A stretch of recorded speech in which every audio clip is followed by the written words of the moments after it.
18वीं लोकसभा के लिए वोटिंग शुरू हो गई है। जागरण न्यू मीडिया मतदाताओं को जागरूक करने के लिए मेरा पावर वोट नॉलेज सीरीज शुरू कर रहा है। मैं हूं स्मृति रस्तोगी। जागरण प्राइम टीम की इस खास पेशकश में हमारे जीवन से जुड़े 5 बुनियादी विषयों सेहत, शिक्षा, इकोनॉमी, इंफ्रास्ट्रक्चर और सुरक्षा पर चर्चा की जाएगी। इसमें हम डेटा और रिसर्च के जरिए आज़ादी से अब तक इन क्षेत्रों की विकास यात्रा बताएंगे। साथ ही विशेषज्ञों के साथ मिलकर भविष्य की चुनौतियां समझेंगे और उनका समाधान भी तलाशने का प्रयास करेंगे। इस पेशकश का मकसद आपको एम्पावर करना है ताकि आप मतदान करते समय सही फैसला ले सकें। इस नॉलेज सीरीज की शुरुआत आज हम एजुकेशन से करेंगे। शीर्ष पद हो या निचले पद, उन पर महिलाओं की उपस्थिति हो या फिर संसद या विधानसभाओं में आरक्षणों, प्रावधानों और अभियानों के बावजूद आर्थिक और सामाजिक रूप से स्वतंत्र और आत्मनिर्भर स्त्री की लड़ाई अभी बहुत लंबी है। इसलिए उच्च शिक्षा में लड़कियों की बढ़ती संख्या का स्वागत करना चाहिए, लेकिन इस शिक्षा का उनके जीवन को हर लिहाज से बेहतर बनाने में क्या योगदान रहने वाला है, ये भी जानना बेहद जरूरी है। साइंस, इंजीनियरिंग, मैथमेटिक्स और टेक्नोलॉजी में भारतीय लड़कियां अमेरिका, चीन और फ्रांस की लड़कियों से आगे हैं, पर इस सुनहरी तस्वीर के पीछे के दूसरे फैक्टर्स को भी देखना बेहद जरूरी है।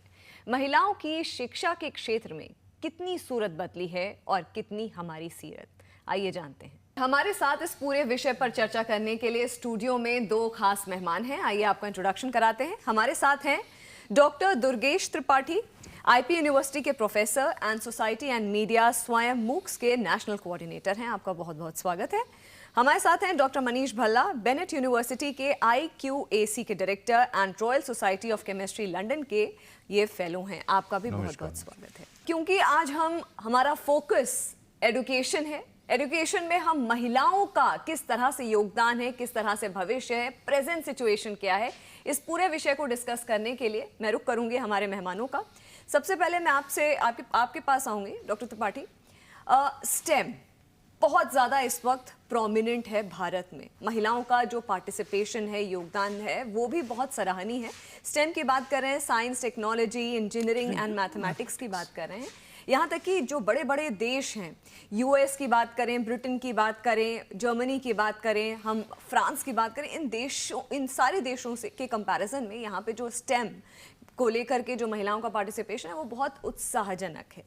एक लार्जर परसेंटेज में 43% महिलाएं हमारे देश की पार्टिसिपेट करती हैं। सबसे पहले ये जो शिफ्ट हुआ है, ये पैराडाइम शिफ्ट हुआ है। स्टेम को एक टाइम पे एक पर्टिकुलर एक ईरा था जब मेल डोमिनेटेड ये एरिया कंसिडर किया जाता था। क्या रीज़न है कि इस तरह से ये जो डायनामिक या पैराडाइम शिफ्ट हुआ है इस फील्ड में? ये बहुत ही अच्छा प्रश्न है आपका, और मैं ज़रूर कहूँगा कि स्टेम में जब हम बात करते हैं साइंस की, टेक्नोलॉजी की, इंजीनियरिंग की और मैथमेटिक्स की, तो हमें एक एम वहाँ पे और जोड़ना चाहिए, और वह एम रिप्रेजेंट करेगा मैनेजमेंट। जब हम स्टेम की बात करते हैं STEM, तो मुझे ये लगता है कि पूरे देश में जो महिला शिक्षा की एक नई अलख जगी है, स्पेशली स्वतंत्रता के बाद, और उसके बाद यदि हम देखें सर्व शिक्षा अभियान जो भारत सरकार द्वारा चलाई गई योजना थी, उन दोनों का बहुत महत्वपूर्ण प्रभाव एवं उसका बहुत असर इस बदलाव पे है। निश्चित रूप से महिलाओं की शिक्षा को लेके हमारे समाज में उसकी स्वीकार्यता बढ़ी है। साथ ही साथ महिला के रोजगार या कह लें कि एम्प्लॉयमेंट के साथ जुड़ने को भी बहुत तेज़ी से हमारे समाज में स्वीकार्यता बढ़ी है। साथ ही साथ एक आदर्श की स्थिति हमारे समाज में बनी है जो महिला की शिक्षा को बढ़ावा देती है, महिला की शिक्षा को स्वीकार्यता को बढ़ाती है। तो ये बहुत सारे कारण, चाहे कॉमर्शियल मान लें, इकोनॉमिक्स मान लें, एक आइडियल पोजीशन मान लें या एक्सेप्टेबिलिटी मान लें, ये सारी चीज़ें मिल के हमारे देश में महिला शिक्षा को एक नई दिशा, नई ऊंचाई प्रदान कर रही है, इसमें कोई शक नहीं है। लेकिन सबसे बड़ा जो कारण है वह निश्चित रूप से मैं मानूंगा कि सरकार के प्रयास, समाज के अंदर एक जागरूकता और महिला शिक्षा के प्रति लोगों का एक कह सकता हूँ कि कृत संकल्पिता, ये सब मिल के कमिटमेंट के साथ तब ये सारी चीज़ें अच्छे स्वरूप में हमारे सामने आ रही हैं। बहुत अच्छी बात आपने कही कि स्टेम में अगर एक एम और जोड़ दिया जाए तो वो एक होलिस्टिक अप्रोच हो जाएगी। महिलाओं की जो भागीदारी है इस सोसाइटी में इस पूरे विषय को लेकर के एक कॉम्प्रिहेंसिव अप्रोच हो जाएगी। डॉक्टर भल्ला, आप पर आएंगे कि जो मैंने एक आंकड़ा कोट किया था, ये वर्ल्ड बैंक का आंकड़ा है कि अमेरिका, ब्रिटेन, जर्मनी और फ्रांस में जितनी महिलाएं हैं उनके कंपैरिजन में भारत में 43% महिलाएं स्टेम को as a career opportunity choose कर रही हैं, उनका पार्टिसिपेशन बढ़ रहा है। ऐसे में बहुत सारे फैक्टर्स त्रिपाठी जी ने हमको गिनवाए। उनमें से आपको क्या लगता है कि आने वाले वक्त में, आने वाले समय में और कितना एवोल्यूशन और किस तरह के कौन से फैक्टर्स हैं जो गेम चेंजिंग एक रोल प्ले कर सकते हैं, और कितना प्रॉमिसिंग ये सब्जेक्ट महिलाओं के लिए आने वाले समय में हो सकता है? और हमारे मित्र ने अभी स्टेम के ऊपर एक एम ऐड किया है और उसको देखते हुए I am also agree with this. Management आप देखेंगे कि एक गृहिणी जब आप घर पे काम करती है तो वो एंटायर जो हाउस है वो मैनेज करती है। तो सिमिलरली अगर वो अपने वर्क प्लेस पे जाएगी तो उसको भी अच्छे से मैनेज करेगी। ये तो एक फैक्टर है स्टेम का प्लस एम के साथ। दूसरा सबसे बड़ी जो मैंने पास्ट 10 इयर्स और 15 इयर्स में देखा है, जो गवर्नमेंट की पॉलिसीज़ हैं, जैसे to reach at the village level, तो उसके अंदर हमारा जो डिजिटलाइजेशन हुआ है, इंटरनेट की फैसिलिटी ग्रामीण लेवल तक पहुंची है और बच्चों के हाथ में एक स्मार्टफोन्स की availability at the level of village जो है, उसकी वजह से जो साक्षरता है और जो पार्टिसिपेशन है 43% का as compared to the developed institutions, developed countries, वो भारत में अब ज़्यादा हो रहा है। और दूसरी बात सबसे अच्छी ये है कि गवर्नमेंट के इनिशिएटिव से जो पहले एक नारा दिया गया था, बेटी पढ़ाओ बेटी बचाओ जी, उसकी वजह से साक्षरता बढ़ गई है। बच्चों का एक पार्टिसिपेशन जो ग्रामीण लेवल पे अच्छा हो गया है, पर्टिकुलरली गर्ल्स को लेकर के। और उसमें इनिशिएटिव्स जो गवर्नमेंट ने लिए, जिसमें डिजिटल लाइब्रेरीज़ उन्होंने डेवलप कर रहे हैं और बुक्स, इंग्लिश की बुक्स, हिंदी की बुक्स जो वहाँ पर अवेलेबिलिटी कराई जा रही है, उसकी वजह से भी इनका बच्चों का पार्टिसिपेशंस, गर्ल्स पार्टिसिपेशन इंक्रीज़ हुआ है। उसके अलावा एक इंटरेस्ट फैक्टर होता है गर्ल्स का, जिसमें science as a subject choose करना। तो जहाँ तक मैं समझता हूँ उसमें पेरेंट्स और गर्ल्स दोनों ही रोल प्ले करते हैं। पेरेंट्स का इनिशिएशन, सपोर्ट, और बच्चों का, गर्ल्स महिलाओं का उसको एडॉप्ट करना और उसको आगे बढ़ाना, ये बहुत बड़ा रोल प्ले करता है। उसकी वजह से आजकल जो जागरूकता बढ़ गई है, अवेयरनेस हो गई है पेरेंट्स में भी और बच्चों में भी, उसकी वजह से भी हमारा जो 43% का जो ग्राफ है वो और इंक्रीज़ होगा आने वाले समय में। तो और कहीं ना कहीं एक समानता, गवर्नमेंट का एक इनिशिएटिव है कि समानता पैदा की जाए, एक बॉयज़ और गर्ल्स के बीच में इक्वल पार्टिसिपेशन होना चाहिए। उसका भी एक फैक्टर है, मेन फैक्टर है, जिससे कि हमारी जो 43% की इस समय जो प्रेजेंट सिचुएशन है वो कम अप हुई है।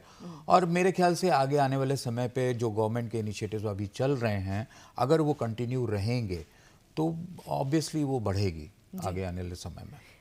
जो ख़ास बात जो मुझे इस कॉन्वर्सेशन में लगी कि एक्सेप्टेबिलिटी, हाँ, वो एक बहुत बड़ा एक फैक्टर है महिलाओं के पार्टिसिपेशन को लेकर के, क्योंकि एक प्रोत्साहना होती है, एक होता है खुद से आप इनिशिएट करें, लेकिन acceptability at the end of the day जब आपको बराबर मौके मिलने लग जाएं, वो एक बहुत बड़ा गेम चेंजर रोल प्ले करता है कि आप किसी भी फील्ड में परफॉर्म करें, और खासकर एक्सेप्टेबिलिटी सोसाइटी की, एक्सेप्टेबिलिटी इंस्टीट्यूशंस की, एक्सेप्टेबिलिटी उन लोगों की जो आपकी इस जर्नी में एक अहम रोल प्ले कर सकते हैं। एक और बहुत इंटरेस्टिंग आंकड़ा है त्रिपाठी जी मेरे पास, 1951 की बात करूं तो पुरुषों में जो साक्षरता दर थी वो थी 27.16, 27.16%, महिलाओं का सिर्फ 8.86% थी। लेकिन अभी प्रेजेंट हम सिचुएशन बात करें तो 84.70% पुरुष हैं, वहीं महिलाओं की साक्षरता जो दर है वो 70.3% हो गई है। लेकिन मतलब पुरुषों की तो बड़ी बड़ी है, महिलाओं की 8 गुना ज़्यादा बढ़ गई है। इस ये जो स्टार्टलिंग ये जो डेटा है, इसके पीछे कौन से ऐसे इंपॉर्टेंट फैक्टर्स हैं जो आप मानते हैं कि महिलाओं की को प्रेरित करने के लिए शिक्षा, क्योंकि बहुत बड़ा हम आज़ादी से अब तक की बात कर रहे हैं, 75-76 साल बीत गए हैं, ऐसे में ऐसे कौन से बड़े फैक्टर्स हैं जिन्होंने हमारे चाहे माँओं के टाइम, हमारी दादियों के टाइम, उनके पहले के टाइम से अब तक जो एवोल्यूशन हो रहा है शिक्षा को लेकर महिलाओं स्पेसिफिक, कौन से ऐसे इंपॉर्टेंट फैक्टर्स हैं कि आज 8 गुना है ये? सबसे बड़ी बात जो है कि जो आपने भी बात कही, स्वीकार्यता, एक्सेप्टेबिलिटी की बात, कि जब समाज में देखा गया कि महिला की सहभागिता उतनी ही इम्पॉर्टेंट है जितना कि पुरुष की, नंबर 1। नंबर 2, एक कहावत भी है शिक्षा को लेके, एक कोट है, बहुत फेमस कोट है, यूनिसेफ से रिलेटेड है, कि कोई एक व्यक्ति, मतलब मेल की हम बात करें, शिक्षित होता है तो हम एक व्यक्ति मानते हैं कि शिक्षित होता है, लेकिन यदि कोई एक महिला शिक्षित होती है तो ये माना जाता है कि पूरा परिवार शिक्षित होगा या शिक्षित है या शिक्षित रहेगा।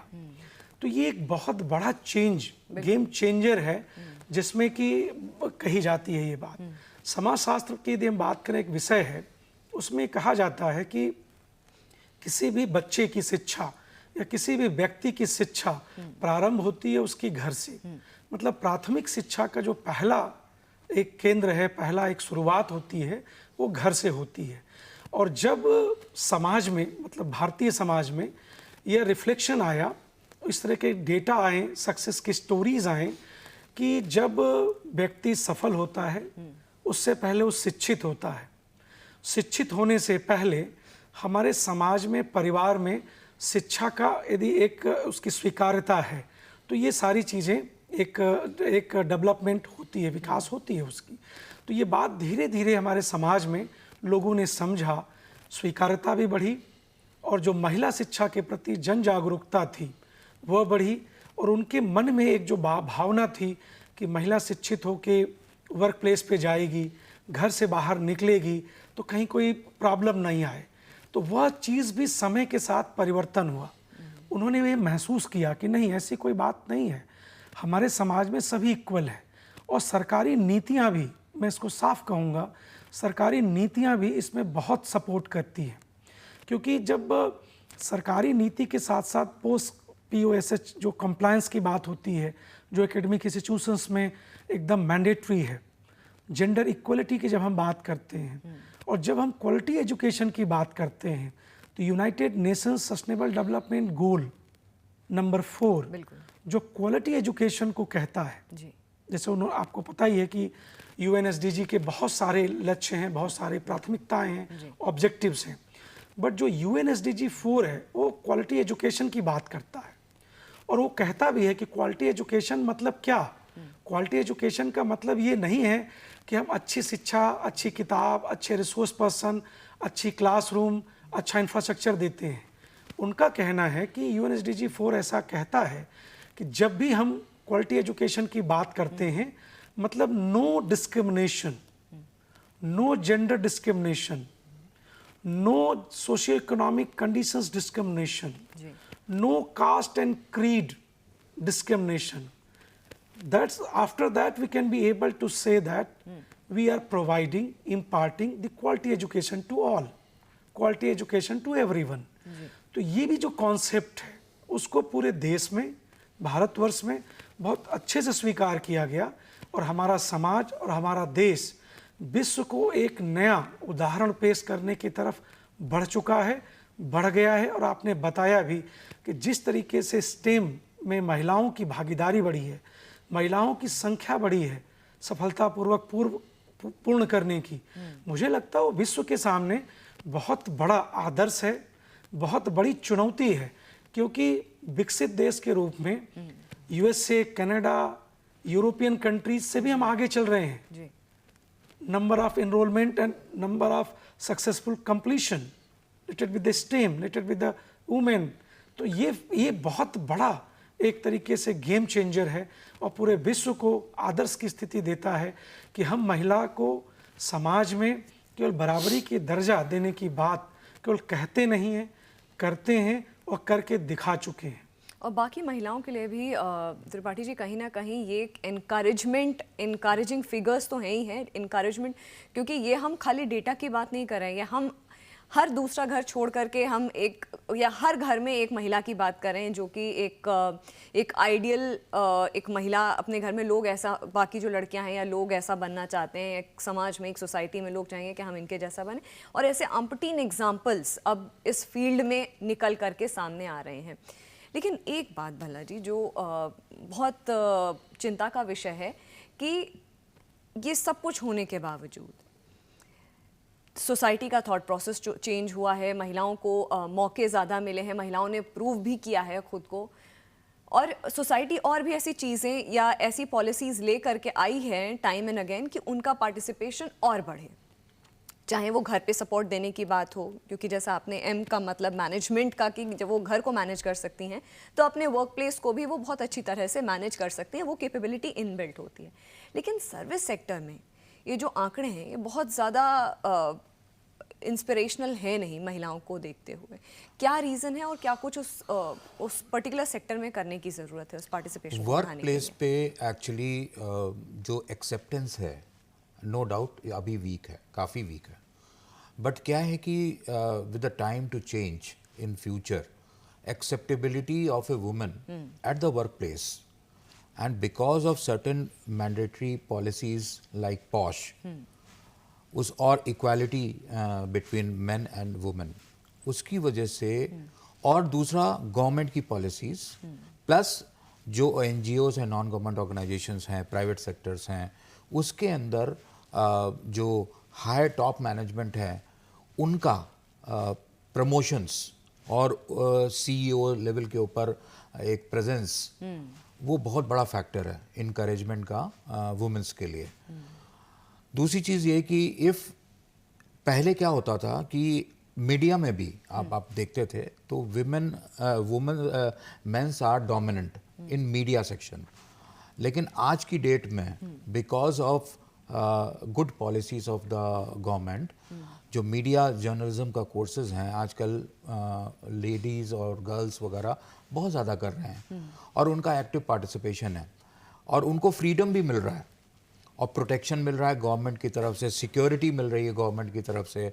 हमारे जो प्राइवेट सेक्टर ऑर्गेनाइजेशंस हैं वो भी सिक्योर इन्वायरमेंट क्रिएट कर रहे हैं जिससे, और उसका एक एम्बियंस क्रिएट कर रहे हैं जिसकी वजह से गर्ल्स जो हैं वो एक नॉन गवर्नमेंट ऑर्गेनाइजेशन या प्राइवेट सेक्टर्स में जाके पार्टिसिपेट करें।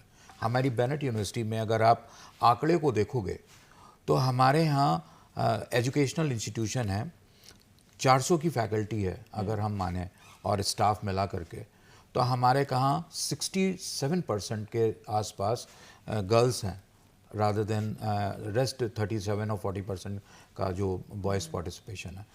तो ये पार्टिसिपेशन धीरे धीरे करके ग्रेजुअली एंड स्लोली इंक्रीज़ हो रहा है और कहीं एक सिचुएशन ऐसी आएगी आने वाले समय में जहाँ पर एक मेन और वुमेन दोनों की समानता हो जाएगी।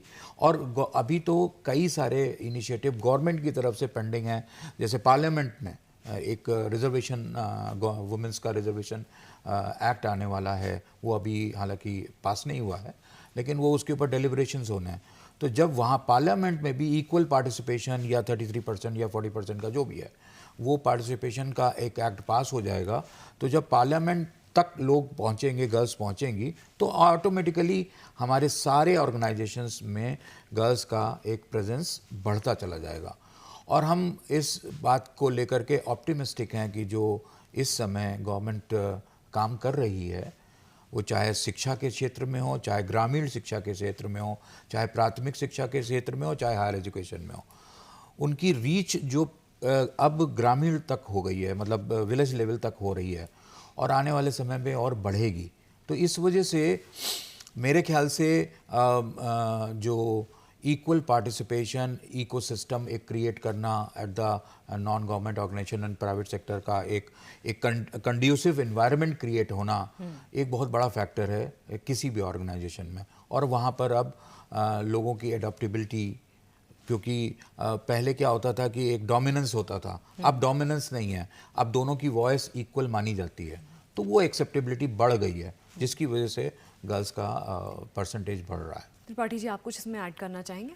निश्चित रूप से मैं पूरी तरह सहमत हूँ जो मनीष जी ने कहा, लेकिन एक बात मैं ज़रूर कहूँगा कि जिस तरीके से कॉरपोरेट सेक्टर में या गवर्नमेंट सेक्टर में भी प्रयास हो रहे हैं कि हम महिला को भी बराबरी के साथ ले आएं, उनको बराबरी का सम्मान, बराबरी के पे पैकेजेस, क्योंकि ये बात कहीं सर्वे में आई थी कि जो पे पैकेज की बात है वो महिला और पुरुष का इक्वल नहीं है।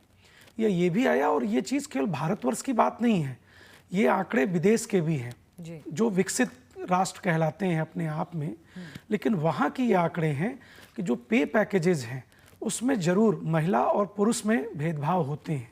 लेकिन मैं बहुत विश्वास करता हूँ ऐसा कि आने वाले समय में जिस तरीके की परफॉर्मेंस मैं कह सकता हूँ कि महिला शिक्षा को लेके, महिला की परफॉर्मेंस को लेके है, तो आने वाले समय में ये भेदभाव दूर होगा और निश्चित रूप से जो बराबरी का भाव है शिक्षा में, वही बराबरी का भाव उनको जॉब के साथ होगा, वही बराबरी का भाव उनके साथ पे पैकेजेस को लेके होगा, ऐसा मेरा पूर्ण विश्वास है। बिल्कुल, तो जैसा कि आपने पूरा एनालिसिस सुना कि किस तरीके से जो एजुकेशन सेक्टर है इसमें महिलाओं को फोकस में रखते हुए क्या कुछ चेंजेस अभी तक आए हैं, खासकर जो उनकी पार्टिसिपेशन है एजुकेशन सेक्टर में वो बढ़ी है। लेकिन हाँ, एक और इम्पॉर्टेंट जो पॉइंट है कि पे पैकेजेस को लेकर के या इक्वल अपॉर्चुनिटीज़ को लेकर के अभी भी कुछ काम किया जाना बाकी है, जिस पर लगातार पॉलिसीज़ बन रही हैं और आने वाले समय में ये सारी बातें मिल करके एक बहुत इफेक्टिव गेम चेंजर का रोल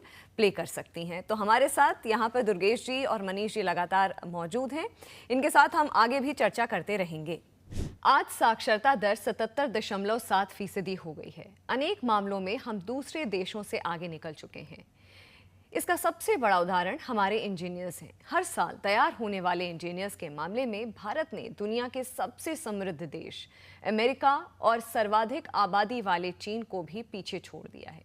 यही स्थिति विज्ञान के अन्य क्षेत्रों में भी है। नेशनल साइंस फाउंडेशन के साइंस और इंजीनियरिंग इंडिकेटर के अनुसार सबसे अधिक इंजीनियर्स डिग्री होल्डर्स भारत में हैं। भारतीय युवा शिक्षा के मामले में दुनिया में सबसे अव्वल साबित हो रहे हैं। तो चलिए अब बात करते हैं रूरल सेक्टर विज़ावी एजुकेशन, और स्टूडियो में मेरे साथ दो खास मेहमान हैं। आपसे शुरुआत करेंगे हम। त्रिपाठी जी, भारत में स्कूल न जाने वाले बच्चों की संख्या अधिक है, इसमें सबसे ज़्यादा जो कंट्रीब्यूशन है वो है ग्रामीण क्षेत्रों का, रूरल इंडिया का। एजुकेशन पॉलिसी आती है, इम्प्लीमेंट होती है और सुनिश्चित भी किया जाता है, लेकिन और क्या कुछ करने की ज़रूरत है ताकि ये शिक्षा प्रणाली और ज़्यादा इवॉल्व हो या और ज़्यादा इंक्लूसिव हो या और ज़्यादा प्रेरणा दे बच्चों को पार्टिसिपेट करने के लिए एजुकेशन में? ये बहुत अच्छा सवाल है, और विशेषकर विकासशील राष्ट्र, यदि हम भारतवर्ष की बात करें तो ये अभी डेवलपिंग नेशन है, तो यहाँ पे इस तरह के सवाल और इसके जवाब निश्चित रूप से समाज के लिए, देश के लिए एक पॉलिसी मेकिंग का काम करेंगे।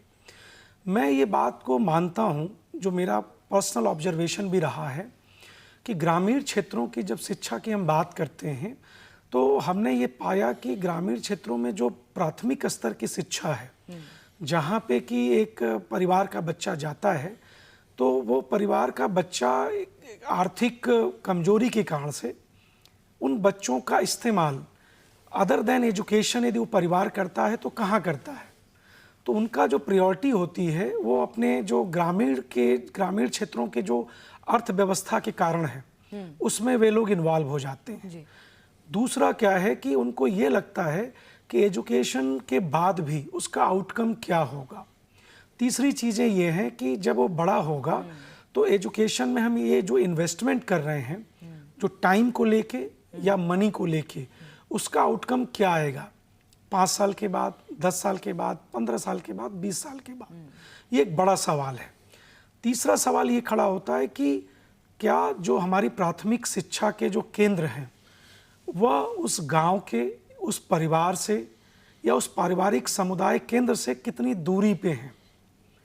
तो इन चीज़ों को, पहलुओं को यदि हम ध्यान रखें तो निश्चित रूप से इस चीज़ों को हम अचीव कर लेंगे जो आपका सवाल है। अब मैं इसको दूसरे स्वरूप के बारे में बात करूं तो यदि ग्रामीण क्षेत्रों में प्राथमिक जो शिक्षा के केंद्र हैं उसकी रीच और एक्सेसिबिलिटी पे ध्यान देना होगा, उसकी नंबर्स बढ़ाने होंगे और ऐसा रखना होगा कि जो गांव से, कस्बे से ज़्यादा संख्या में हो और नज़दीक हो। नंबर ना 1 जाए वहाँ पे कम्यूनिकेशन जाने में।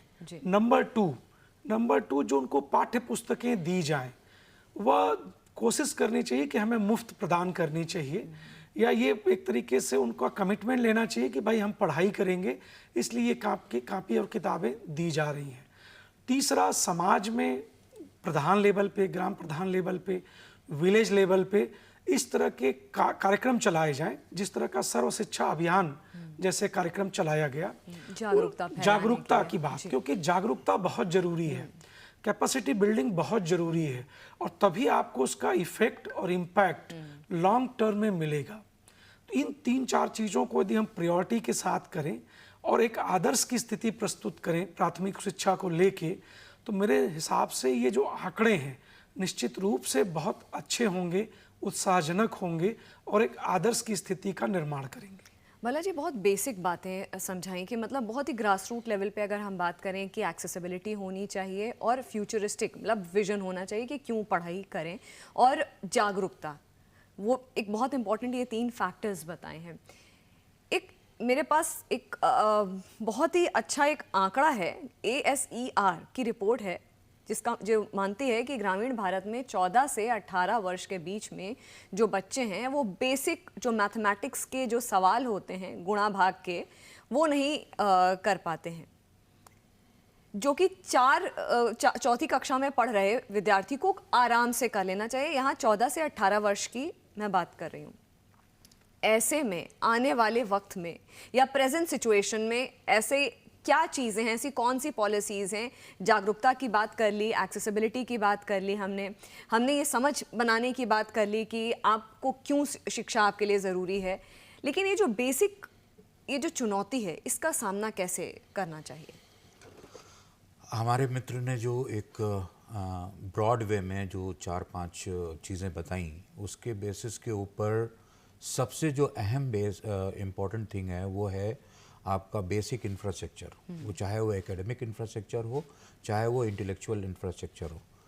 हमारे यहाँ इस भारतवर्ष में बिगनिंग तो होती है किसी भी इनिशिएटिव की कि भाई हम उसको ग्रामीण लेवल तक लेके जाएंगे, लेकिन होता क्या है कि हम बीच में कहीं ना कहीं अटक जाते हैं, हम लोग वहाँ तक पहुँच नहीं पाते हैं।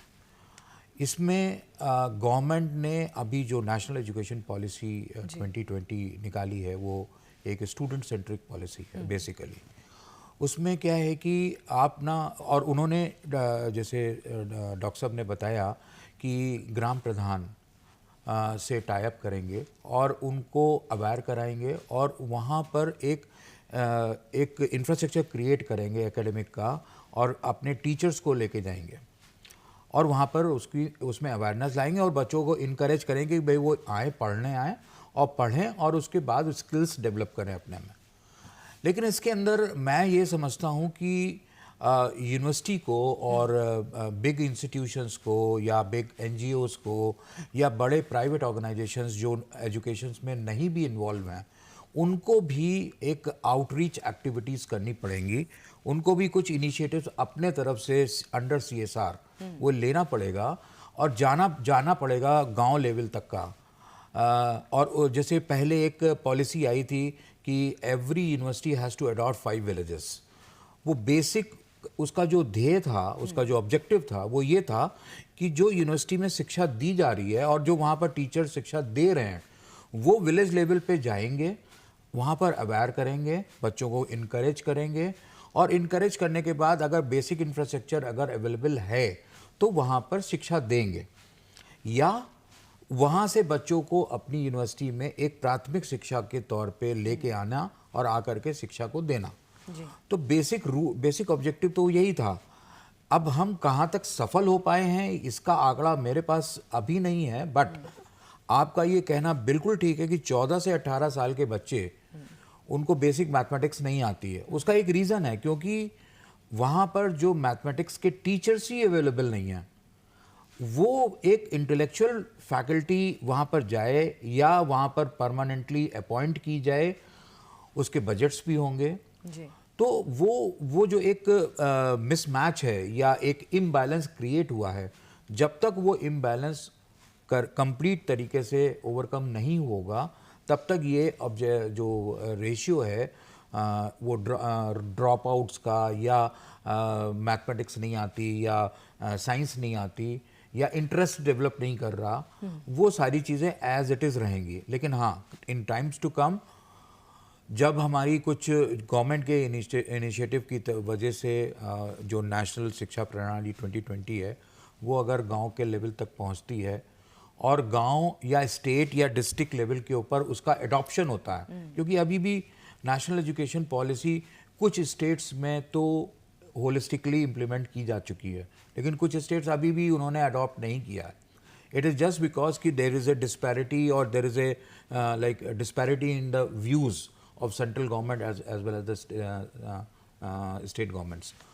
तो वो जब तक disparities जब तक हम लोग एक यूनिफॉर्म प्लेटफॉर्म पे नहीं आएंगे, तब तक ये डिस्पैरिटी बनी रहेगी। लेकिन हाँ, ये ऐसा हम समझते हैं, और आने वाले समय में इसका जो इम्बैलेंस जो क्रिएट हो रखा है, और जो इंटरेस्ट फैक्टर है, वो ओवरकम कर जाएगा, और हमारे जो बच्चे 14 से 18 साल के बीच में जो हैं, उसका रेशियो घट जाएगा।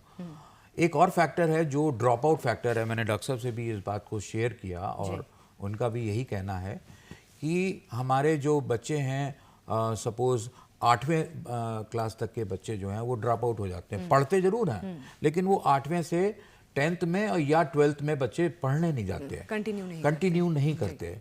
उसका भी एक बहुत बड़ा बेसिक रीज़न है। उसमें 2-3 फैक्टर हैं। उसमें एक इकोनॉमिक फैक्टर है, दूसरा एक इनसिक्योरिटी है माँ बाप में कि भाई हम इतना ज़्यादा इन्वेस्ट करेंगे तो हमें इसका आउटकम क्या मिलेगा।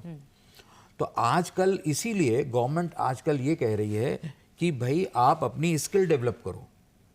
Skill is required, education is also required, simultaneously skill also required. तो अगर आप अगर स्किल डेवलप कर लोगे अपने में, चाहे वो हाथ का कारीगर हो, चाहे वो उसका स्किल्स मतलब इनोवेशंस हो, उसके दिमाग में बहुत सारे इनोवेशंस होते हैं, तो वो जब तक डेवलप हो जाएगी तो ऑटोमेटिकली एम्प्लॉयबल हो जाएगा वो जी।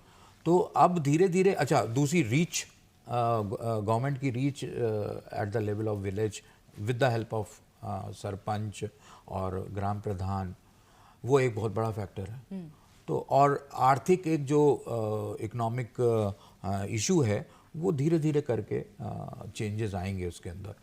तो हम समझते हैं कि आने वाले समय में ये सारी चीज़ें एड्रेस भी होंगी गवर्नमेंट के द्वारा, और हम लोग चेंज भी हो जाएंगे। एंड जो ग्रॉस इनरोलमेंट रेशियो है, जो गवर्नमेंट ऑफ इंडिया ने अभी टारगेट फिक्स किया है कि 50% का टारगेट हम अचीव करेंगे बाय 2030 आई थिंक, तो वो भी टारगेट हमारा अचीव हो जाएगा अगर इस चीज़ को हम ओवरकम कर दें, एड्रेस कर लें तो। त्रिपाठी जी, ये तो चलिए बात हो गई स्टूडेंट्स की, लेकिन हम टीचर्स को भी इवॉल्व करना, उनके जो टीचिंग स्किल्स हैं उनको भी इवॉल्व करना बहुत ज़रूरी है, खासकर ग्रामीण क्षेत्रों में, ताकि वो जो इंटरेस्ट की बात है कि बच्चों को का इंटरेस्ट बना रहे, नई जो टेक्निक है उनको इंट्रोड्यूस करते रहें टाइम एंड अगेन, उनका क्वालिफाइड होना बहुत ज़रूरी है, उनका अपडेटेड होना कि क्या चल रहा है नेशनल लेवल पे, उसको हम रूरल भारत तक, ग्रामीण क्षेत्रों तक कैसे परकोलेट करके ले जाएं।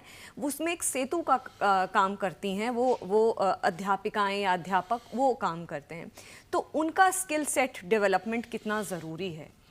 पूरी तरह से ज़रूरी है। जो आपने, तो आपके प्रश्न में ही उसका जवाब है। आपने प्रश्न में कहा कि क्वालिफाइड होना और अपडेटेड होना, तो क्वालिफाइड होने में तो कोई क्वेश्चन नहीं है, क्योंकि जब सरकारी सिस्टम में या कॉरपोरेट में भी जब एजुकेशन में जब कोई आता है, टीचर या टीचिंग फ्रेटर्निटी से कोई भी आता है, तो एलिजिबल तो होता है, क्वालिफाइड तो होता है, इसमें कोई क्वेश्चन नहीं हो सकता, लेकिन ये जरूर इम्पॉर्टेंट है कि अपडेटेड होना, क्योंकि जिस तरीके से समाज, जिस तरीके से देश बदल रहा है एक पॉजिटिव सेंस में, इंफ्रास्ट्रक्चर को लेके, उसकी जो डिजिटल डेवलपमेंट को लेके, या स्किल डेवलपमेंट को लेके, स्किल सेट को लेके, या फ्यूचर जो उसके फ्यूचर ऑफ द एजुकेशन जो है उसको समझते हुए, तो मेरा ये मानना है कि प्राथमिक शिक्षा हो या हायर एजुकेशन हो, 4 साल 5 साल में एक बार शिक्षकों को जरूर एक ओरिएंटेशन या रिफ्रेशर कोर्स हमारी यूनिवर्सिटी सिस्टम में है। जैसे हम सब का एक नियम था कि आप यूनिवर्सिटी सिस्टम में आते हैं तो 4 या 5 साल में एक बार आपको रिफ्रेशर कोर्स करना है, फिर नेक्स्ट 4 ईयर में एक बार ओरिएंटेशन करना है, फिर एक बार रिफ्रेशर करना है। तो जब हम रिफ्रेशर कोर्स को पार्टिसिपेट करते हैं ऑनलाइन या ऑफलाइन, तो वहाँ पे लगभग 3 हफ्ते की या 4 हफ्ते की पहले होती थी, वो एक तरीके से कैपेसिटी बिल्डिंग होती है, वो स्किल सेट की ट्रेनिंग होती है, उसमें बहुत सारे टीचर्स आते हैं और बहुत सारे टीचर्स की वो कैपेसिटी बिल्डिंग होती है एज ए रिफ्रेशर कोर्स या ओरिएंटेशन। तो उसमें हम लोग मल्टी फेसेट जो ट्रेनिंग है या अंडरस्टैंडिंग है उसको हम लोग समझते हैं या उसके लिए तैयार होते हैं। फिर उसके बाद जब हम क्लासरूम में जाते हैं तो निश्चित रूप से क्वालिफाइड तो हम रहते हैं बट अपडेटेड होते हैं, और जो अपडेटेड होते हैं तो जो स्किल सेट हमारा नया डेवलप होता है, जो लेटेस्ट होता है, उसको हम इम्पार्ट करते हैं क्लासरूम में। बिल्कुल। और इस तरीके से मुझे लगता है कि टीचर के साथ साथ अध्यापक अध्यापिका के साथ साथ जो स्टूडेंट्स हैं उनको भी किस तरीके से खुद को अपडेटेड रखना है या इंटरेस्ट बनाए रखना है, क्योंकि वो नई नई टेक्निक्स इंट्रोड्यूस होती रहती हैं। मैं आप पर आऊँगी भला जी, आपने नेशनल डिजिटल लाइब्रेरी की बात कही थी, इसका आप कितना बड़ा योगदान या कितना बड़ा रोल आप मानते हैं और ये कितनी बड़ी पहल है? अभी गवर्नमेंट ऑफ इंडिया ने एक इनिशिएटिव निकाला है, वन नेशन वन क्लाउड।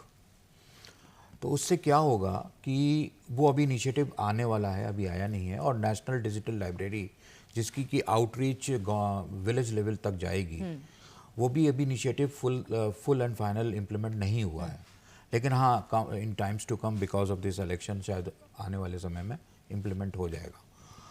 उसका वो सबसे बड़ा उसमें क्या होगा, because of one nation one data, जितनी भी बुक्स हैं वो डिजिटल फॉर्म में अवेलेबल होंगी।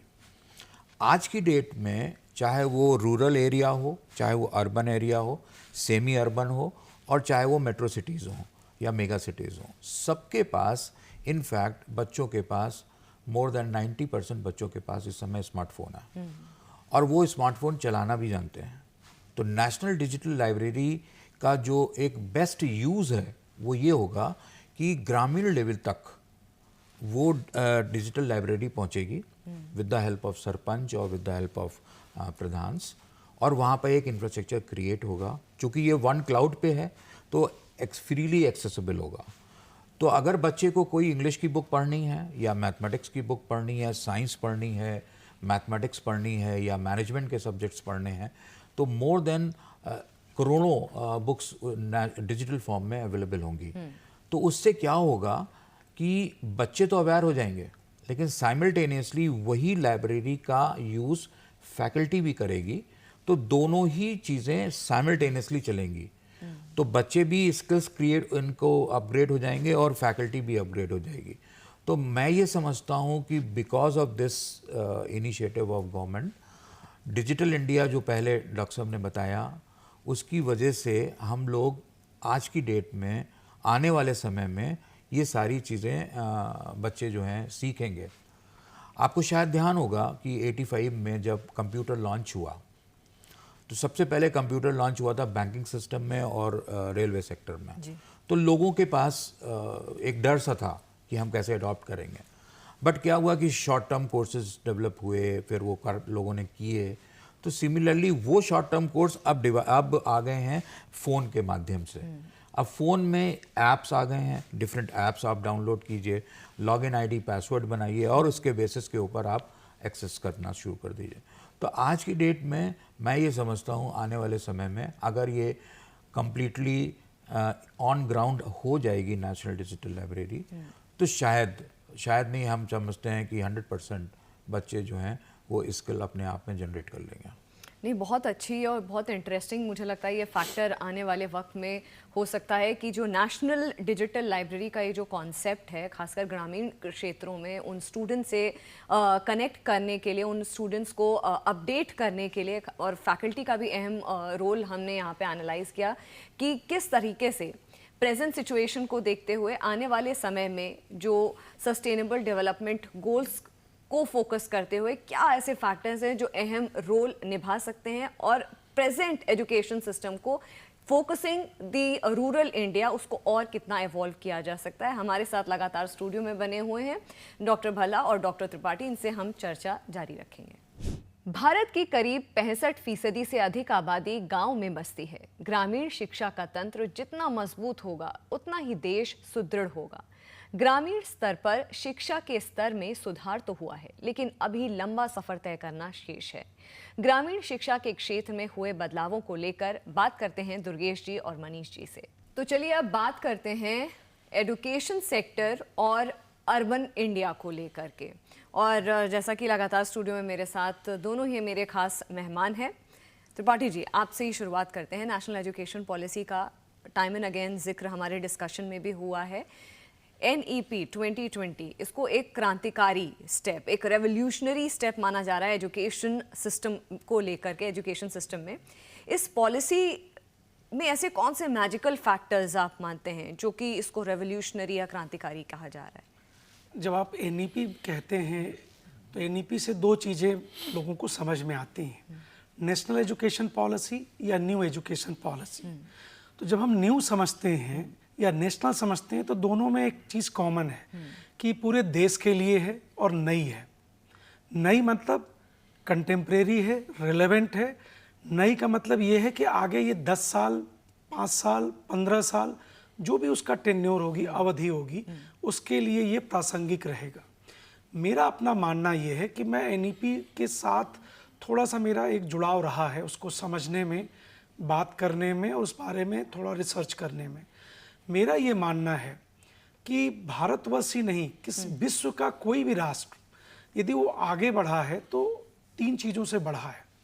एजुकेशन, उसी एजुकेशन में रिसर्च भी आता है, उसी में इनोवेशन भी आता है, उसी में आता है डिजिटल टेक्नोलॉजी भी। हम विकसित देशों को देखते हैं, विकसित राष्ट्र को देखें तो किसके कारण से वो विकसित हैं? क्यों? क्योंकि वहाँ का जो GDP है हमसे ज़्यादा है। वो GDP आगे कैसे हुई? वो पेटेंट से हुई। उनकी जो एक इनोवेशन, रिसर्च और जो एक एकेडमिक डेवलपमेंट रहा, उससे आपने भी पढ़ा होगा, मैंने भी पढ़ा कि लगभग 2% अमेरिका की GDP भारत बाहर के बच्चों के आने से होती है जो वहाँ शिक्षा ग्रहण करने के लिए आते हैं।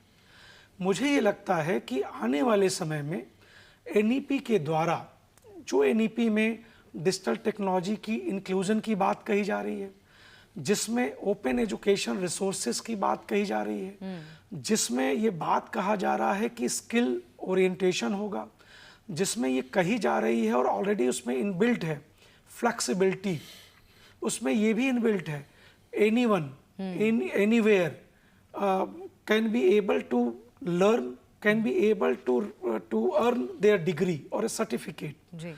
क्रेडिट ट्रांसफ़र की भी बात कही जा रही है, इनोवेशंस की बात हो रही है, रिसर्च की बात हो रही है, इंफ्रास्ट्रक्चर डेवलपमेंट की बात हो रही है, और सबसे बड़ी बात ओपननेस की बात हो रही है। आपको रिस्ट्रिक्ट नहीं किया जाएगा कि आप साइंस एंड टेक्नोलॉजी में ही रिस्ट्रिक्ट होइए, ह्यूमैनिटीज़ में रहिए, म्यूजिक में रहिए, कंप्यूटर साइंस में रहिए।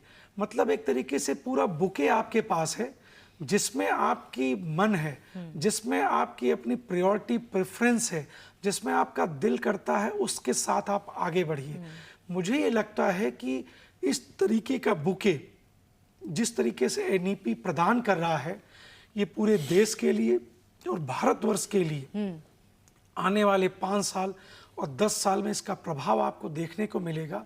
और मेरा ये मानना है कि NEP 2020 पूरे देश को एक नई दिशा देगा, और जो विकसित Bharat at the rate of 2047 की जो प्रायोरिटीज़ हैं, प्रेफरेंसेस हैं, ऑब्जेक्टिव्स हैं, उसको फुलफिल करने में NEP 2020 पूरी तरीके से सार्थक सिद्ध होगा, ये मेरा विश्वास है। भला जी, ये बात तो बहुत अच्छी बताई त्रिपाठी जी ने कि एक बहुत ही प्रॉमिसिंग NEP 2020 पॉलिसी है, लेकिन सरकार, प्रत्येक सरकार, हर सरकार पॉलिसीज़ बनाती है, उन पर काम होता है, लेकिन सबसे बड़ी बात होती है ग्रास रूट लेवल पर उसका इम्प्लीमेंटेशन। NEP 2020 को लेकर के ये इम्प्लीमेंटेशन ग्रास रूट लेवल तक कैसे सुनिश्चित किया जाएगा? देखिए, no doubt NEP 2020 is a revolutionary step of government of India, ministry of education. इस NEP को उन्होंने 3 हिस्सों में डिवाइड किया है बेसिकली। एक है एलिमेंट्री एजुकेशन, दूसरा है सेकेंडरी एजुकेशन और सीनियर सेकेंडरी एजुकेशन, थर्ड है हायर एजुकेशन। और तीनों के अलग अलग वर्टिकल्स हैं, तीनों की अलग अलग अप्रोच है इम्प्लीमेंटेशन की।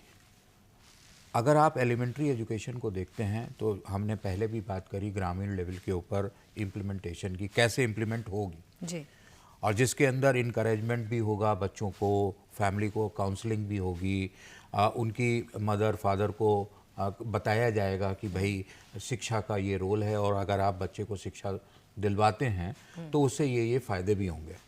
क्योंकि अभी भी ग्रामीण क्षेत्र में कहीं ना कहीं एक डर सा है, डर का फैक्टर है कि भाई हम बच्चे के ऊपर, डॉक्टर साहब ने जैसे बताया कि इन्वेस्ट ज़्यादा कर देंगे तो कहीं ना कहीं वो हमको इनपुट मिलेगा या रिटर्न मिलेगा या नहीं होगा, अभी भी है। तो एक वो डर जो पैदा हुआ है उसको ओवरकम करने के लिए इम्प्लीमेंटेशन प्रोसेसेस उन्होंने डेवलप किए हैं through NEP for 3 different sectors. तो उसमें जैसे एलिमेंट्री एजुकेशन का ग्रामीण लेवल पे चलेगा, जो सेकेंडरी और सीनियर सेकेंडरी लेवल के ऊपर इन्होंने क्या किया है कि जितने भी स्कूल्स हैं फ्रॉम क्लास 1 से लेकर के और क्लास 5 से लेकर के और क्लास 12 तक के, उनको उनके अंदर सर्टेन स्टेप्स लिए हैं कि जो हायर एजुकेशन सेक्टर में बच्चे पढ़ने जाते हैं और जो पैराडाइम शिफ्ट होता है from secondary senior secondary education to higher education, होता क्या है कि हम सीनियर सेकेंडरी लेवल के ऊपर जो पढ़ाते हैं वो कहीं भी एप्लीकेबल नहीं होता हायर एजुकेशन लेवल पे, क्योंकि उसके अंदर बहुत ज़्यादा चेंजेस होते हैं। हम फिजिक्स केमिस्ट्री मैथमेटिक्स पढ़ते हैं 12th लेवल पे या फिजिक्स केमिस्ट्री बायोलॉजी पढ़ते हैं 12th लेवल पे, बट अगर हम बच्चा अगर मेडिकल में चला जाता है या इंजीनियरिंग में चला जाता है तो वहाँ जाकर के उसके सब्जेक्ट ही चेंज हो जाते हैं। तो उसको इनकलकेट करने के लिए, उस ब्रिज को गैप करने के लिए जो इनोवेशंस हैं, जो स्किल सेट्स हैं जो रिक्वायर्ड है हायर एजुकेशन को, उसको 10th और 12th लेवल के ऊपर इनपुट देना और क्रिएट करना इंफ्रास्ट्रक्चर स्कूल लेवल के ऊपर, ताकि वहाँ पर जो बच्चा पढ़े वो ऑटोमेटिकली प्रिपेयर्ड रहे हायर एजुकेशन में जाने के बाद पढ़ने के लिए। तो वो जो एक गैप है ब्रिज करने वाला, वो ऑलरेडी इम्प्लीमेंट हो चुका है। अटल टिंकरिंग लैब्स इस्टेब्लिश हो चुकी है, नीति आयोग ने इस्टेब्लिश किया है, उसके लिए करोड़ों रुपए की ग्रांट्स जाती हैं। Every school use to get the grants from NITI Aayog. उसके अलावा अटल टिंकरिंग इनिशिएटिव्स लिए गए हैं जिसके अंदर कंप्यूटर सेक्टर में, इनोवेशंस में, इंक्यूबेशन सेंटर्स, स्किल सेंटर्स और आजकल जो एक वोकेशनल कोर्सेज हैं, वोकेशनल कोर्सेज का इंटीग्रेशन सब्जेक्ट्स में कर दिया गया है, ताकि और CBSE भी जो करिकुलम फ्रेम कर रही है उसके अंदर भी वो सब्जेक्ट्स को इनकलकेट कर दिया गया है। तो अब क्या हो रहा है कि जो सीनियर सेकेंडरी लेवल के ऊपर जो बच्चे पढ़ रहे हैं या आने वाले समय पे पढ़ेंगे, वो प्रिपेयर्ड होंगे हायर एजुकेशन में जाने के लिए और वहाँ पर उनको कोई फेस प्रॉब्लम नहीं होगी। क्योंकि जब हायर एजुकेशन सेक्टर में बच्चा जाता है पढ़ने के लिए तो सबसे ज़्यादा मेंटल इश्यूज आते हैं, एक साइकेट्रिक प्रॉब्लम्स आती हैं, एडॉप्टेबिलिटी की प्रॉब्लम आती है, क्योंकि बच्चा IITs में जाता है या मेडिकल कॉलेजेस में जाता है तो वहाँ बच्चा जो है ग्रास्प नहीं कर पाता और बच्चे को टेंशन होती है, स्ट्रेस आता है और बच्चा एक डिफरेंट स्टेप्स लेता है। तो वो चीज़ को ओवरकम करने के लिए स्कूल लेवल के ऊपर ये सारी चीज़ें इन्होंने पैराफिलिनिया जो उन्होंने डेवलप किया है वो ऑलरेडी डेवलप हो रहा है और धीरे धीरे करके हो रहा है। हमारे प्राइवेट सेक्टर के जो स्कूल्स हैं और जो गवर्नमेंट सेक्टर के स्कूल्स हैं, दिल्ली में खासकर, उन्होंने अपने इंफ्रास्ट्रक्चर को बहुत डेवलप कर लिया है और बहुत सारी लैब्स डेवलप करी हैं। सिमिलरली एक थर्ड जो फैक्टर है वो हायर एजुकेशन का है। जैसे डॉक्टर साहब ने बताया कि फ्लेक्सिबिलिटी ऑफ द कैरिकुलम। हमारे बेनेट यूनिवर्सिटी में फॉर एग्जांपल अगर हम अपने यहाँ यूनिवर्सिटी की बात करते हैं तो हमने अपने यहाँ ओपन इलेक्टिव्स रखे हैं, मूक्स कर रखे हैं, कोर्सेरा के कोर्सेज आते हैं, एडेक्स के कोर्सेज होते हैं, उनको क्रेडिट्स देते हैं। बच्चा अगर लॉ पढ़ रहा है तो उसको अगर पढ़ना है इंजीनियरिंग का कोई भी सब्जेक्ट, वो इंजीनियरिंग का सब्जेक्ट ओपन बास्केट में है और पढ़ सकता है, क्रेडिट उसको मिल जाएंगे। या नेशनल एजुकेशन पॉलिसी के तहत मल्टीपल एंट्री मल्टीपल एग्जिट का एक कॉन्सेप्ट है। एकेडमिक बैंक ऑफ क्रेडिट का एक इनिशिएटिव यूजीसी ने लिया है उसके तहत। तो होता क्या है कि जैसे बेनेट यूनिवर्सिटी में अगर 3rd सेमेस्टर में बच्चा पढ़ रहा है, वो 4th सेमेस्टर में बच्चा पढ़ने जाता है, चाहता है कि अशोका यूनिवर्सिटी में जाकर के पढ़े, तो वो भी वहाँ जाकर के पढ़ सकता है एक सेमेस्टर, और एक सेमेस्टर के बाद अपनी यूनिवर्सिटी में वापस आ सकता है। तो फ्लेक्सिबिलिटी, एक स्टूडेंट सेंट्रिक अप्रोच और फ्लेक्सिबिलिटी ऑफ द कैरिकुलम, जिसके अंदर हर सब्जेक्ट को पढ़ने की एक क्षमता हो बच्चों के लिए, या एक फैसिलिटी प्रोवाइड करे, वो चीज़ें एक बहुत बड़ा एक रिवोल्यूशनरी स्टेप है इस पर्टिकुलर नेशनल एजुकेशन पॉलिसी की। स्टूडेंट सेंट्रिक अप्रोच, मुझे लगता है यही एक जो रेवोल्यूशनरी या गेम चेंजर हम बार बार बात कर रहे हैं, वो उसका मेन जो जिस्ट है वो यही है कि स्टूडेंट सेंट्रिक अप्रोच। हम जो विद्यार्थी हैं उनके चश्मे से देख रहे हैं कि एक एजुकेशन में जो पॉलिसी है उसमें क्या कुछ उस अम्ब्रेला के अंडर होना चाहिए, तो उस हिसाब से हम इस NEP 2020 की बात कर रहे हैं। एक और इम्पॉर्टेंट बात कि अक्सर जो पेरेंट्स होते हैं वो चाहते हैं कि हम अपने बच्चों को ऐसा कोई प्रोफेशनल कोर्स करा दें जिससे कि उनको नौकरी मिलने में आसानी हो या जो सैलरी पैकेज हो वो बड़ा हो। और बहुत सारी चीज़ें ऐसे रिसर्च, इनोवेशन और स्किल डेवलपमेंट को लेकर के बनाई गई हैं, बहुत सारी पॉलिसीज़ बनी हैं, नीतियाँ बनी हैं। ऐसे में इस फैक्टर को एक छात्र के जीवन में जो प्रोफेशनल कोर्सेज होते हैं उनको आप कितना अहम मानते हैं? निश्चित रूप से आज के समय में देखा जाए तो चाहे वर्तमान समय हो या पहले भी प्रोफेशनल कोर्सेज की हमेशा से डिमांड रही है। NEP 2020 ने एक अच्छा काम किया है कि बच्चा ह्यूमैनिटी, सोशल साइंस के सब्जेक्ट के साथ साथ चाहे तो कुछ टेक्नोलॉजी के कोर्सेज, चाहे तो कुछ इस तरीके के कोर्सेज, प्रोफेशनल कोर्सेज को भी अडॉप्ट कर सकता है एट द सेम टाइम, क्योंकि अप टू 40% जो उसका क्रेडिट है वो उसको आना है डिजिटल एजुकेशन से, मैसिव ओपन ऑनलाइन कोर्स से। तो आज के समय में ये ट्रेंड देखा जा रहा है कि बहुत सारे बच्चे जो मैनेजमेंट के हैं वे कंटेंट राइटिंग के बारे में, जो मीडिया का एक तरीके से डोमेन होता था, कंटेंट राइटिंग के कोर्सेज कर रहे हैं, सोशल मीडिया के कोर्स कर रहे हैं, और सोशल मीडिया मार्केटिंग के कोर्स जो कह सकते हैं कि मैनेजमेंट का पार्ट होना चाहिए वो मीडिया के बच्चे कर रहे हैं। तो ये इंटरडिसिप्लिनरी अप्रोच बहुत तेज़ी से बढ़ा है, करिकुलम को भी लेके, सिलेबाई को भी लेके। मुझे ये लगता है कि आने वाले समय में बच्चे के सामने, जैसा आपने भी कहा कि स्टूडेंट सेंट्रिक NEP का सबसे बड़ा जो एक गेम चेंजर है या जो मेन USP है, तो मेरा ये मानना है कि आने वाले समय में बच्चा अपनी पढ़ाई के साथ साथ प्रोफेशनल कोर्सेज, स्किल ओरिएंटेशन के कोर्सेज को भी अडॉप्ट करेगा, साथ के साथ करेगा। तो जो ये बात थी कि प्रोफेशनल कोर्सेज करके ही उसको जॉब मिलेगी, तो वह चीज़ धीरे धीरे ख़त्म होगी, और जो कॉरपोरेट सेक्टर में या जो भी जॉब के देने वाले सेक्टर हैं वहाँ पे जो एम्प्लॉयबिलिटी है वो बढ़ेगा, इंटरडिसिप्लिनरी अप्रोच के साथ बढ़ेगा और एडॉप्टेबिलिटी के साथ बढ़ेगा, क्योंकि अब उसके सामने जो एप्लीकेंट आएगा उसके सामने वेरियस ऑप्शंस होंगे और वेरियस बुकें लेके वो पहुंचेगा। बिल्कुल, और इससे कहीं ना कहीं एक कॉर्पोरेट सेक्टर को भी एक स्किल सेट मिलेगा कि ये कहता है कि दोनों हैंड इन हैंड चलेंगे। देखिए, इसमें जैसे डॉक्टर साहब ने बताया, दो चीज़ें बहुत इम्पोर्टेंट हैं। वो हैं एक तो innovation and incubation centres at the university level. जी, उसमें क्या होगा कि वो सारी यूनिवर्सिटीज़ आज की डेट में उसको इस्टेब्लिश कर चुकी हैं और कहीं ना कहीं इस्टेब्लिश करने के मतलब प्रोसेस में है।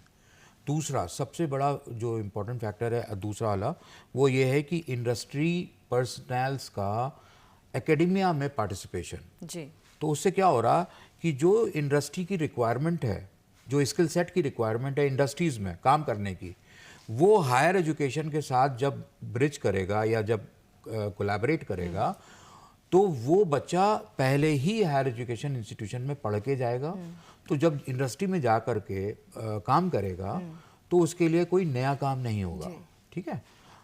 और उसके अलावा जो गवर्नमेंट इनिशिएटिव्स हैं जैसे innovations, business incubators, transfer of technology, तो ये एक बहुत अच्छे इनिशिएटिव्स हैं जो गवर्नमेंट ऑफ इंडिया प्रमोट कर रही है, स्टार्टअप प्रमोट कर रही है। और जो इनोवेशन इंक्यूबेशन सेंटर्स जो डिफरेंट यूनिवर्सिटीज़ में बने हैं, जिसके अंदर बच्चे स्किल्स ले रहे हैं अपना स्टार्टअप बनाने के लिए, स्टार्टअप क्रिएट करने के लिए, सस्टेनेबल स्टार्टअप क्रिएट करने के लिए, वो जो स्किल सेट्स आएंगे उससे क्या है, बच्चे जो है as a not working as a not a employee, they can give the employment to others also. This is very interesting. मुझे लगता है ये एंटरप्रेन्योरशिप को जो प्रमोशन किया जा रहा है या प्रोपेल किया जा रहा है, वो एक बहुत इफेक्टिव रोल इकोनॉमी में आने वाले समय में प्ले कर सकता है, खासकर जब हम भारत की ग्रोथ की बात कर रहे हैं, 2047 के लक्ष्य की बात कर रहे हैं। ये सारे जो फैक्टर्स हैं ये बहुत ही इंपॉर्टेंट रोल प्ले कर सकते हैं। एजुकेशन के विषय को लेकर आगे भी हमारी चर्चा चलती रहेगी। मिडिल क्लास को लेकर कहा जाता है कि उसकी सबसे बड़ी मांग रोटी, कपड़ा और मकान है, लेकिन बीते 3 से 4 दशकों में उसमें अपने बच्चों के लिए बेहतर शिक्षा और नौकरी भी जुड़ गई है। प्रोफेशनल कोर्सेज की बात हो या फिर स्किल एजुकेशन की, मिडिल क्लास की सबसे बड़ी ख्वाहिश यही है। शिक्षा के क्षेत्र में मिडिल क्लास के आयामों को लेकर खास बातचीत। तो चलिए अब बात करते हैं youth vis-a-vis education. Again a very important pillar. जब हम इलेक्शंस की बात करें, इस नॉलेज वेब सीरीज की बात करें, तो बाटी जी, फ्यूचर जॉब्स को लेकर के कहा जा रहा है कि बहुत चैलेंजेस होने वाले हैं, बहुत चुनौतीपूर्ण होने वाला है। एआई सेंट्रिक जिस तरीके से अप्रोच बढ़ रही है, आपको लगता है आने वाले समय में नौकरी पर एक इम्पॉर्टेंट इम्पैक्ट इसका पड़ सकता है? Pros and cons. मैं जरूर कहूँगा कि कुछ क्षेत्रों में पड़ेगा। जिस तरीके से जब कंप्यूटर देश में या विश्व में आया था, जब उसकी शुरुआत हुई थी और जब उसकी स्वीकार्यता कॉरपोरेट में या गवर्नमेंट सेक्टर में आनी शुरू हुई थी, तो इस तरीके के कयास लगाए जाते थे। लेकिन आज कंप्यूटर एक तरीके से नेसेसिटी हो चुकी है हर व्यक्ति की। एक क्रॉस एज ग्रुप में कह सकता हूँ, एक क्रॉस जॉब कह सकता हूँ। ठीक उसी तरीके से मेरा पूरा विश्वास है कि एआई भी सपोर्ट करेगी, बट ये जरूर मैं कहूँगा कि एआई का सदुपयोग करने आपको आना चाहिए। इस बारे में कुछ, चूँकि एआई बहुत लेटेस्ट टॉपिक है, बहुत लेटेस्ट इनोवेशन है, तो रिसर्चेज कम है। मेरे पास जो रिसर्च की जो मैं रिपोर्ट पढ़ पाया हूँ, उसमें ये क्लियरली मेंशन है कि एआई क्रिएटिविटी को कुछ हद तक सपोर्ट करता है, लेकिन क्रिएटिविटी को ओवरकम नहीं कर पाता। हमारे पास जो अपनी एक आइडिया है, जो हमारा इनोवेशन का जो माइंडसेट है, जो क्रिएटिविटी है, उसको पूरी तरीके से ऑब्सोलीट नहीं कर पा रहा है, ओवरकम नहीं कर पा रहा है। मैं इसमें एक चीज़ और कहूँगा। अभी बिल गेट्स आए थे हमारे देश में, उन्होंने बहुत सारी जगहों पे विजिट भी किया। नागपुर की चाय की टपरी का जो उनका चाय पीना था वो बहुत वायरल भी हुआ।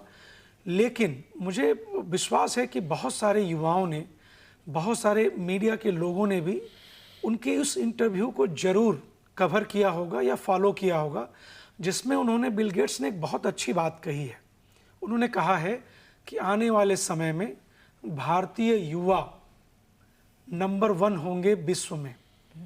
नंबर 2, उन्होंने कहा कि डिजिटल एजुकेशन में भारत का योगदान विश्व में नंबर 1 होगा।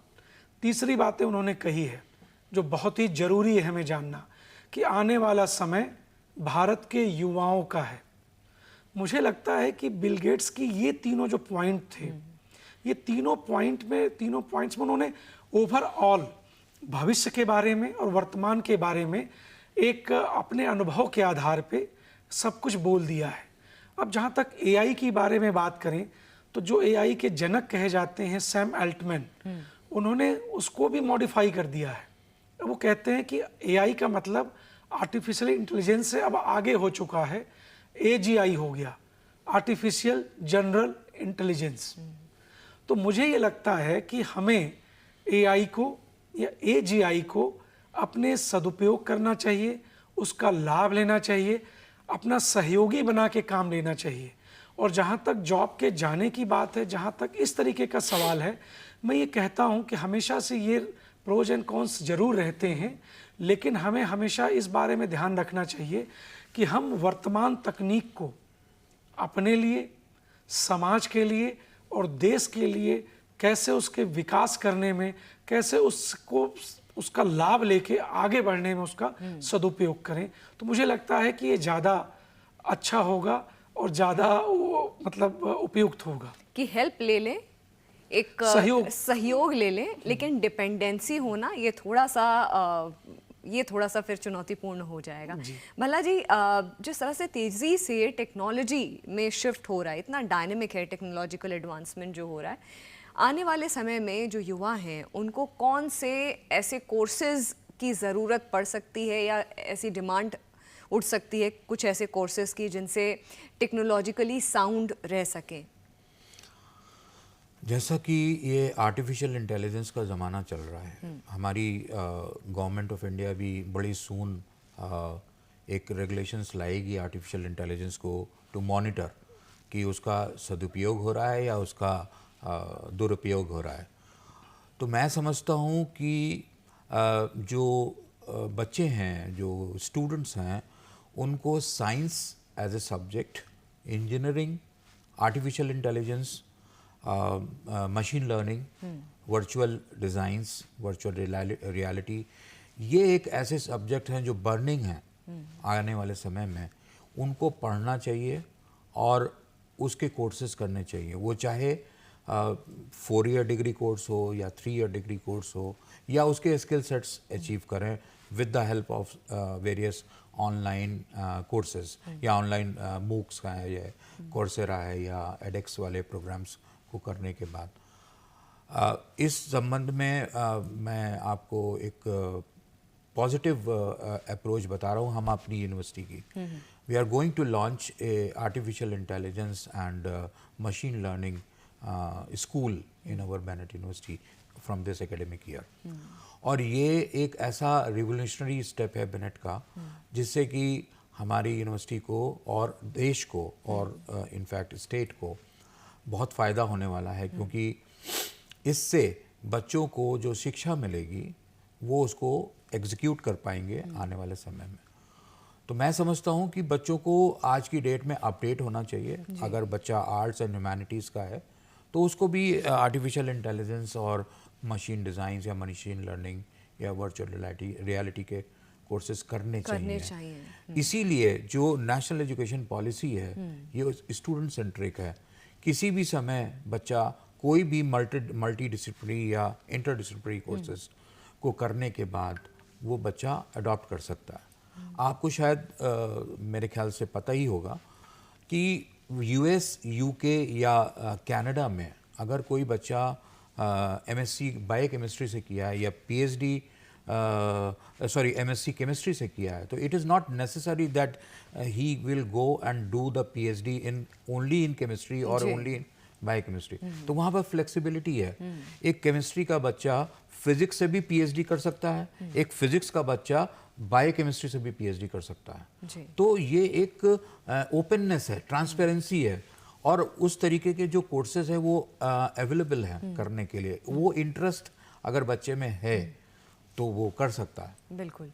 हायर एजुकेशन को लेकर के भी बच्चों का या आज के युवाओं का बहुत रुझान बढ़ा है। They want to pursue higher education, लेकिन ऐसे में रोज़गार के जो साधन है या उचित रोज़गार हायर एजुकेशन लेने के बाद वो सुनिश्चित करना कितना इम्पोर्टेंट है? निश्चित रूप से ये बहुत ज़रूरी सवाल है। तो जब हम पहले छात्र की बारे में बात करें, स्टूडेंट की बात करें, तो हमें जब क्लासरूम में हम जाते हैं तो मिलेनियल्स मिलते हैं, जेन जी के बच्चे मिलते हैं या जनरेशन अल्फ़ा के मिलते हैं या मिलेंगे। तो जो भी कोर्सेज होने चाहिए उसको सेंट्रिक होने चाहिए, नंबर 1। जैसे हमने स्टूडेंट सेंट्रिक की बात भी करी और चर्चा भी बहुत विषयवार किया उस पर। मेरा मानना ये है कि आने वाले समय में जो भी हमारा स्टूडेंट है वो फोकस्ड होना चाहिए कि प्रेजेंट कंटेम्प्रेरी ट्रेंड्स के साथ साथ फ्यूचर ट्रेंड्स क्या हैं और उसी में उसकी स्किल सेट होगी तभी वो रिलेवेंट रहेगा। और मुझे लगता है कि सरकार ने इसीलिए NEP 2020 के माध्यम से ट्रेडिशनल कोर्सेज के साथ साथ इस स्किल सेट को अपग्रेड करने के लिए या एक तरीके से एक्नॉलेज करने के लिए उन्होंने क्या कहा कि इंटरडिसिप्लिनरी करो, जिससे कि ट्रेडिशनल कोर्स के साथ साथ मैनेजमेंट का, साइंस एंड टेक्नोलॉजी का, आर्टिफिशियल इंटेलिजेंस का, मशीन लर्निंग का, ऑगमेंटेड रियलिटी का, वर्चुअल रियलिटी का, या इस तरीके की चीज़ों को वो अडॉप्ट करे।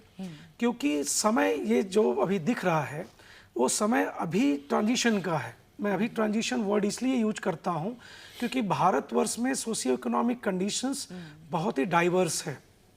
तो केवल हम जेन जी, जेन अल्फ़ा और जनरेशन मिलेनियल की बात करके चीज़ों को ये नहीं हम भूल सकते कि अभी भी हमारे ग्रामीण क्षेत्रों में लाखों युवा ऐसे हैं कि जिनको इन सब चीज़ों के साथ उनको जुड़ना है, अपडेट होना है।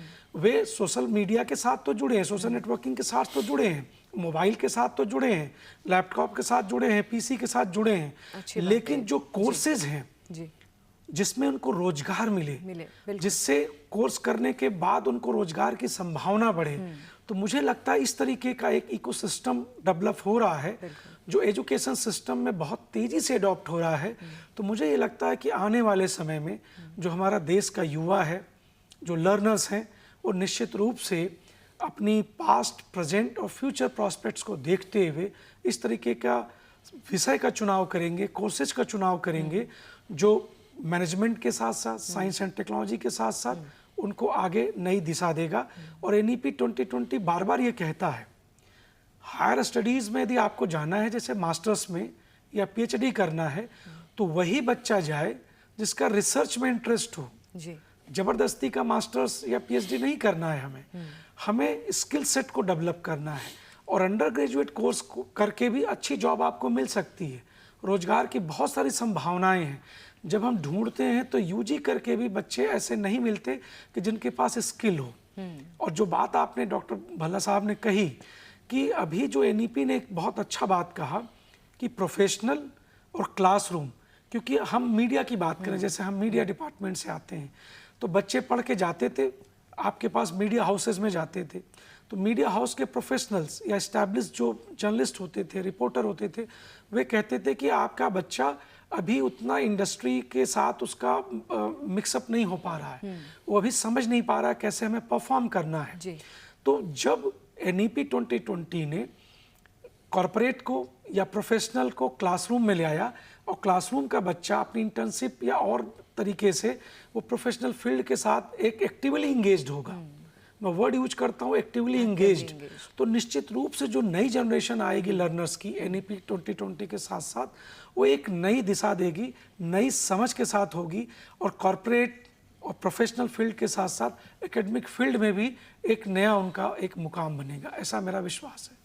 बिल्कुल, बहुत अगर बस ये अप्रोच की बात है पूरी की पूरी, और जिस तरीके से ये जो अप्रोच है वो लगातार इवॉल्व हो रही है, चेंज हो रही है, और ज़्यादा चाहे कि स्टूडेंट सेंट्रिक हो गया, महिला सेंट्रिक हो गया, अर्बन इंडिया, रूरल इंडिया, इन सारे जो इम्पॉर्टेंट ये जो पिलर्स हैं जिनका इम्पॉर्टेंट एक रोल रहता है एजुकेशन में, अगर इनको होलिस्टिकली अगर हम कवर कर लेते हैं तो आने वाले समय में ये बहुत ही ज़्यादा एक प्रॉमिसिंग रेवोल्यूशन लेकर के आ सकता है एजुकेशन सेक्टर को लेकर के। Thank you so much Tripathi ji, thank you so much Bhalla ji for joining us. और लगातार हम इस मेरा पावर वोट नॉलेज सीरीज़ के ज़रिए, जो हमारा एक ही मकसद है, हमारे वोटर्स को एम्पावर करना अपना सही डिसीजन लेने के लिए, खासकर जो नए वोटर्स हैं जो पहली बार अपने मत अधिकार का इस्तेमाल करेंगे, उनके लिए ये समझ बनाना कि कौन से ऐसे इंपॉर्टेंट एरियाज़ हैं जिनको फोकस में रख करके हमें अपने मत अधिकार का इस्तेमाल करना है। यही मकसद है हमारी इस पूरी नॉलेज सीरीज़ का। इसीलिए हम बेहतर गेस्ट इंडस्ट्री से लेकर के आते हैं, उनके साथ एनालिसिस करते हैं, डिस्कशन करते हैं स्टूडियो में, उन सारे फैक्टर्स पे डेटा के थ्रू जो अभी तक आज़ादी से अब तक जो काम हुआ है उसके थ्रू आप तक, ताकि करेक्ट इन्फॉर्मेशन, करेक्ट ज्ञान हम आप तक पहुंचा सकें। फिलहाल आज इतना ही। Thank you.